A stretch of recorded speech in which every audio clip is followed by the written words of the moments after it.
Hey everyone, welcome to a new episode of Get Good at OpenRCT2. In this episode I will show you how to build curved walls out of monorails. But before I continue, I will first show you a few examples of what effects you can achieve with this trick. So here you can see a park that I made previously for a contest. It's called Helios Research Facility. And in this building I stacked monorail track pieces here and here, and also on the roof, just to make curved walls. I did put custom scenery pieces here on top, these little tile pieces, just to make the surface above it look like it completely covers the monorail tracks.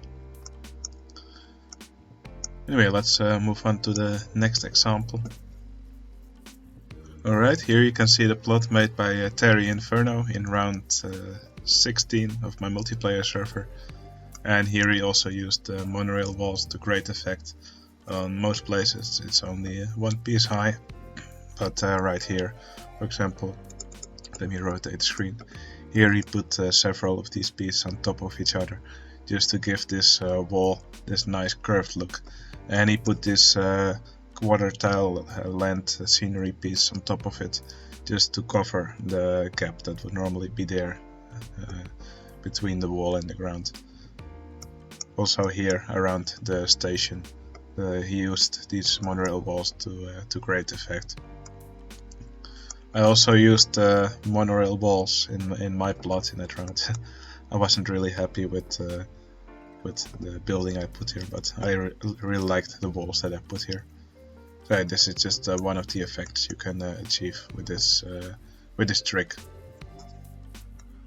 And finally, here you can see another thing that I built with this trick.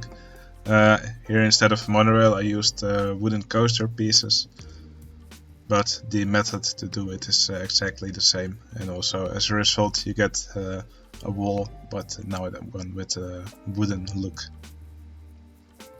So yeah, result's different, but the method is the same. I did use some monorail wall pieces here on the front of the ship to make the bow. So yeah, again, that is done with the monorail trick.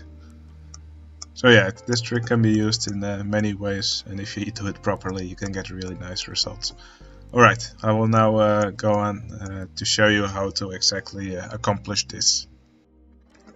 Alright, here you can see the land that I used for my example from the previous video, where I built the doors, the open doors, and then I used them as windows. For this example, I will just build a monorail wall around this path here. So we'll just start with a straight piece. Let's do a diagonal wall. Let's make a big curve and S-bend. Let's continue our track like this. And we'll make a big curve here. Another S-bend, straight piece, etc. Okay, so this is our first layer. Now, make a second layer. I just hold Control, and then in Palette Inspector I select this piece, copy it, paste it, and then I select the top track and I move it one up. So as you can see now, the track is now on top of the other track. Now you'll notice that you cannot actually build from this track piece. And that's because it's at a height where you normally cannot build the track. So normally if you try to build the track any higher, it will be actually at this height. And this is a height where you can build. Now the fact that you cannot build between these heights, that's actually what makes this so tedious. So we'll open Tile Inspector, and so for the other track pieces we just move them up. Now if you want to move a curved track piece up, you should always check this box, apply change to entire track piece, because then if you move the track piece up, it will be it will be moved up entirely. If you don't check this box, then only one part of the piece will be moved up, and then when you try to select it and continue building from it, you cannot. And you can see that it's bugging out a bit. So in order to prevent that, you want to always check this box when you try to move up a curved piece. Now let's see if we can, yeah, we can actually still change it. Alright. So for these curved pieces, apply change to entire track piece. Yeah, we can basically do this for every piece on the track. So yeah, this is usually the tedious part. So we'll have to select every piece and move it up. So yeah, that usually takes the most time. So now we select this track piece again. Actually, let's start from the other side, because then we can build forwards. So I just copied that piece, move it down, and then we just continue building from this one again. So let's copy what we did earlier. Okay, and now if we want to add another layer, we just select this piece.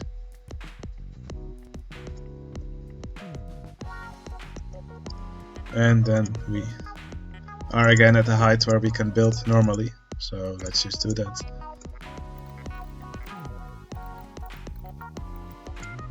Okay, so these layers are easy to do. Then again, we get to a layer where we cannot build normally. Now, something I like to do in making this is just to only move up the curved pieces. So here's a second method to do it. That's usually a little bit faster. So now I moved all the curved pieces. I'll just continue building the track now.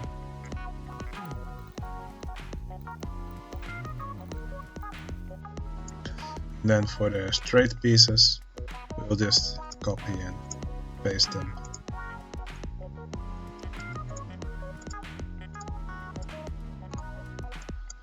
That way you don't have to select every piece of track. It's just a little bit faster. So I'll just build one last layer.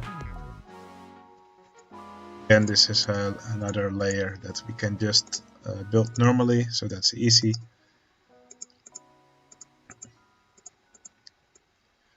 You can make these walls as high as you want.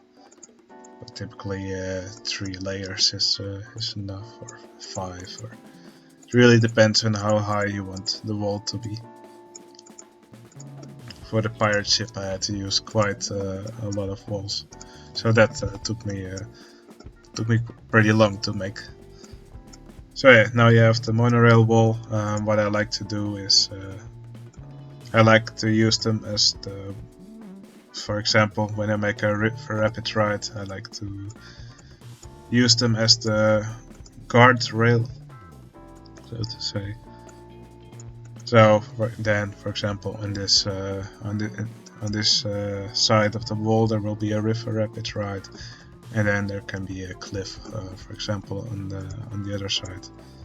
Works well if you make it brown, for example, or a different shade of brown. And then, for example, you could put bushes on top like this.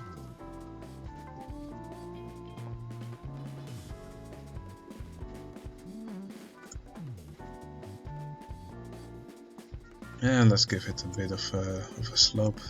Why not? Etc. You get the idea. And the reason the bushes are there is because normally there's a bit of a gap between the land and the track.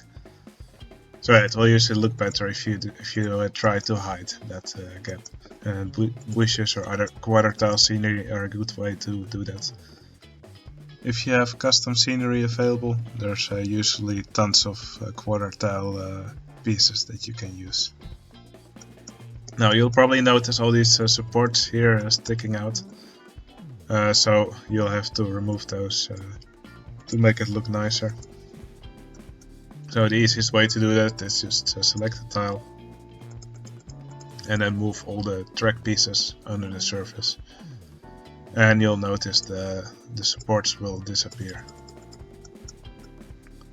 If you're building these tracks on water, you don't want to move them under surface, because then your track may actually get glitchy and disappear from time to time. So that's what you don't want. What I usually do there is just put gardens under the track. Oh yeah, by the way, disable clearance checks is on. That's something you'll need for building this usually. So disable clearance checks is on, so I could just build a garden on the water. Or we can also put them here, doesn't really matter. Then we'll use tile inspector, select the gardens, and we'll just move them. Let me make sure it's above surface and under the track, like that. And then we just lower the height so that it's under the ground. And you'll see the supports will disappear. Like that. So yeah, this is the way to build these monorail walls. As I showed, you can also use other tracks for it. For example, wooden coaster tracks also usually look really nice. You can play a bit with the colors, of course. For example, let's try to give it a bit of overgrown look or something. So yeah, I guess this would look really nice when used properly as a wall. Or yeah, there's plenty of other track pieces you can use. Yeah, I also this one looks pretty epic. Anyway, I recommend you to just try out this method and see where it works well for you. This can be used to create some really good looking buildings with curved walls. And as a plus, you will have your peeps looking at the wall from time to time. You can see many peeps looking at them here and taking pictures. Alright, that was it for this tutorial. I hope you enjoyed it. I hope it was useful for you. If you want to